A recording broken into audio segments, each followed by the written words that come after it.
Guys, this might be the year. The year iPhones change forever. The iPhone 17 lineup sounds super controversial, and the leaks I'm about to share, you're either gonna love them or hate them, there's no middle ground. When the 16 Pro came out, we were all like, why wait if the 15 Pro is basically the same? But this time, that's not the story. Count with me. New design, new materials, better performance, camera upgrades, a totally experimental model, and that's not even half of it. Reading these leaks made my eyes go wide. I thought, what on earth am I looking at? Apparently, that's how the new Pro iPhones might look, like a weird mashup of iPhones and Pixels. Not sure I'm fully on board with that yet, and these CAD renders always feel a bit sketchy. There is another design concept that could be legit though. Imagine a horizontal camera bar, kind of like what you see on Pixel phones. 3 cameras in a row, which lines up with that 17 Air from the CAD leaks, and rumor says the camera bump might be made of aluminum instead of glass. Sure, it would make the iPhone look suspiciously like a competitor, and that's a first, but hey, it does look fresh.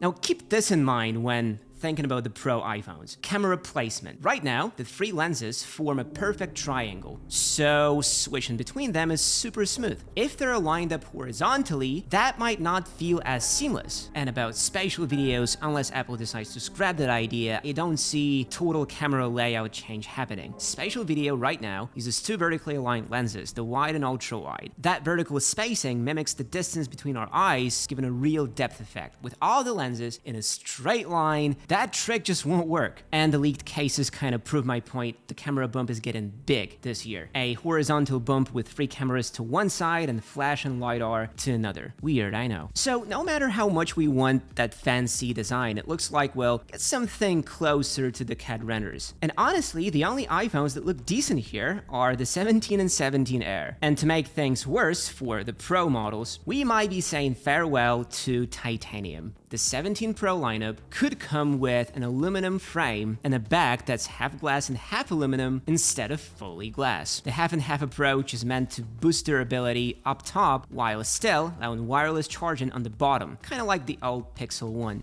But flipped. Well, at least the screen sizes will stay the same, 6.3 and 6.9 inches for the Pro and Pro Max. And in terms of colors, we know one thing, the Pro iPhones might come in sky blue, which is the color of the new MacBook Air. Looks like I'm sticking to the white one this year. The only reason I see for these changes is that Apple might be nudging folks to check out the 17 Air instead, which despite its quirks, might be the headliner this year. Why? Because it's rumored to be the thinnest iPhone ever, and that's definitely something people will brag about. It looks like the new iPhones will be built for AI again, though who knows if we finally get an updated Siri. Meanwhile, real AI can help us work smarter and live easier. With the next wave of AI models in the horizon, a solid course could really make you stand out. Coursera has a range of AI programs, including classes on generative AI and prompt engineering, perfect for those who want more than just theory. For example, Vanderbilt University's prompt engineering for ChatGPT shows you how to effectively work with large language models, build complex AI-powered applications, and explore advanced capabilities. Each module includes step-by-step tasks giving you the hands-on practice you need instead of just reading about AI. One thing Coursera does well is mixing detailed topics with a user-friendly layout. The course structure is neat and organized, which helps if your schedule is tight or you prefer a clear learning path. Rather than hunting down random tutorials online, you can start with the basics and move on to more advanced AI ideas. Because it's self-paced, you can learn whenever you have a moment, maybe during lunch or right before bed. If you're keeping an eye on the latest AI developments, ChatGPT, DeepSeek, or how companies use machine learning, this kind of course combines up-to-date theory with practical know-how. Even better, learners seem to really like it,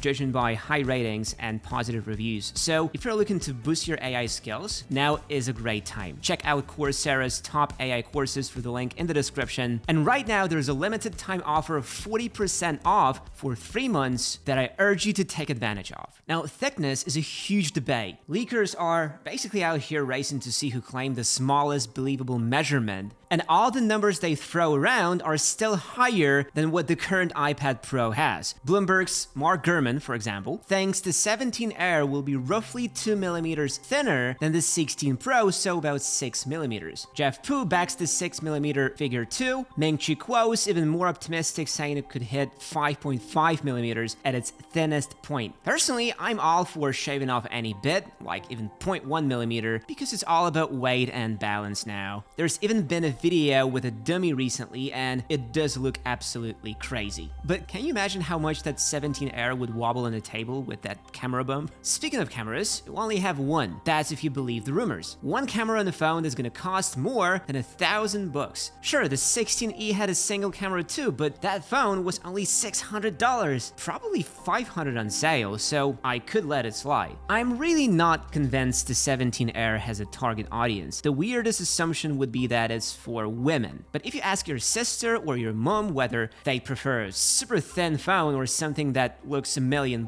which do you think they'd pick? Exactly. The 17 Pro and 17 Pro Max are still gonna be the most popular, while 17R might just be Apple's way of showing off. Look how thin we can make it, even though some Chinese phones beat Apple to the idea anyway. It's a weird flex, but okay. Also, there's one size for the 17R, 6.6 inches, and will probably bend easily. Remember the iPhone 6 days? Yeah, not fun.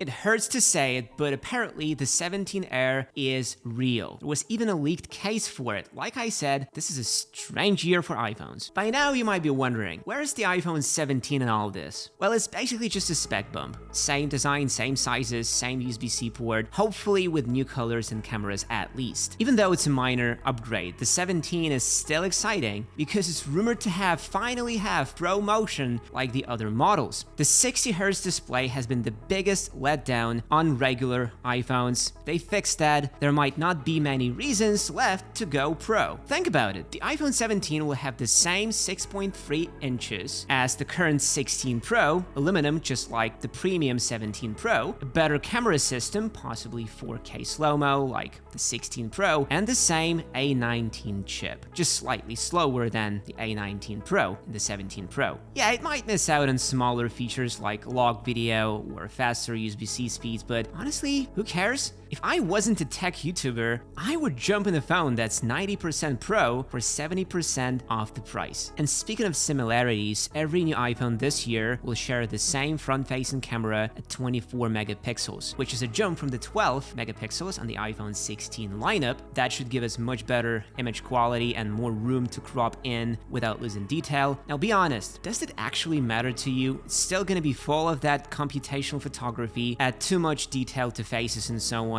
Well, at least there is that cleanup feature. Main camera system upgrades would definitely be nice. As for the regular iPhone 17, we don't have too much info yet. We know the main sensor is still gonna be 48 megapixels, but I'd love to see the ultra-wide get bumped to 48 megapixels too. Makes sense, right? Even these smaller changes are more than what the 17R is getting, according to the rumors. Supposedly, it will reuse the same 48 megapixel wide lens from the iPhone 16 lineup, and if the 17R really does come with just a single lens, it won't be able to capture spatial video or photos unless Apple's got some new trick up its sleeve. In other words, the 17R might end up being form over function. All the big camera upgrades will be on the Pro iPhones, and I'm finally getting something I've been wanting for years: a 48 megapixel telephoto lens. The 17 Pro models will be the first to feature 3 48 megapixel lenses, since the wide and ultra wide are already at 48 megapixels. That should give us a bunch of zoom options without sacrificing detail: 0.5x, 1x, 2x, 5x, 10x, all super crisp.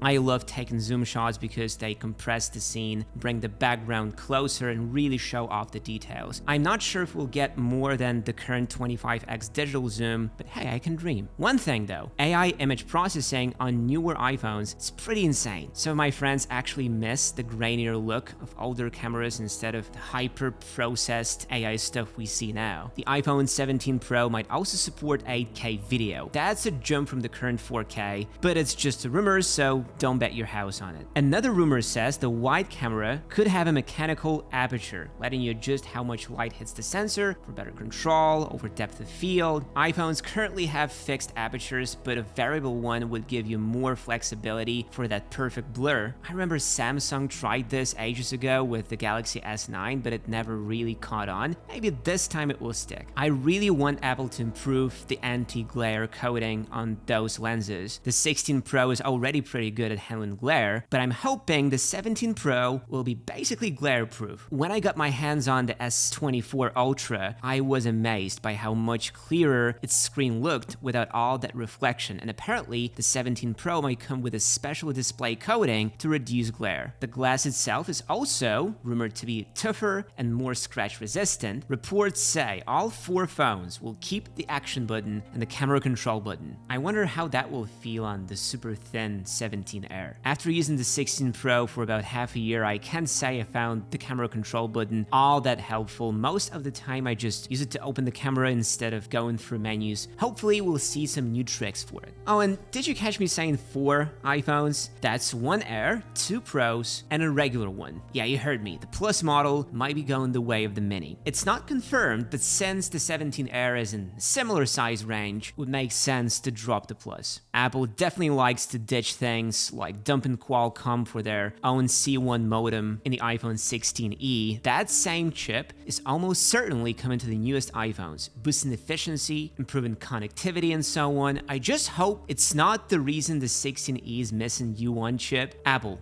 if you're listening, we want our U1 back or even a fancy new U2. This custom modem should reach download speeds of up to 4 GBs per second on 5G, which is slower than what Qualcomm currently offers. It also won't support the fastest millimeter wave 5G, just sub 6 GHz. So in some ways, it's a downgrade, but in others, it's an upgrade. If you're buying an iPhone outside the US, millimeter wave probably doesn't matter much anyway, but this next part might. Apple's removing the physical SIM slot in more countries this year, though we don't know which ones yet. They already took out the SIM tray in the US with the iPhone 14, but everywhere else still has it. Maybe soon we'll be importing phones from China, who knows? And as a little bonus, all 4 iPhone 17 models will have Apple's first custom-designed Wi-Fi chip, which supports Wi-Fi 7. The iPhone 16 lineup already uses Wi-Fi 7, but Apple's own chip could be more efficient and boost connectivity even further, plus it sets the stage for a future all-in-one SoC. We also have our usual 2 upgrades we see every single year: battery life and performance. Nothing super shocking there. We'll have the A19 Pro in the Pro models, and the A19 in the 17 Air and regular 17. Pretty much the same deal as now, just a little faster, more efficient, and better for Apple Intelligence, like anyone really uses that, right? RAM is also getting a bump, up to 12 GB in the Pro models, while the regular 17 sticks with 8. Believe me, most people won't even notice. Battery life might improve too, with rumors saying the iPhone 17 Pro will be a bit thicker to fit a bigger battery. We don't know much about battery life in the 17 Air, but space will be tight, so there might be some compromises there. The iPhone 16e didn't get MagSafe, but the 17 Air apparently will, despite having less internal space. Apple's also been testing a 7.5 watts reverse wireless charging feature for the 17 Pro, which would let you wirelessly charge other Apple devices like AirPods or an Apple Watch right from your phone. Currently, iPhones can provide 4.5 watts of power over USB-C to those devices, but there's no option for reverse wireless charging yet. Plus, the 17 lineup is rumored to support up to 35 watts wired charging, same as the current Macs, so no change there.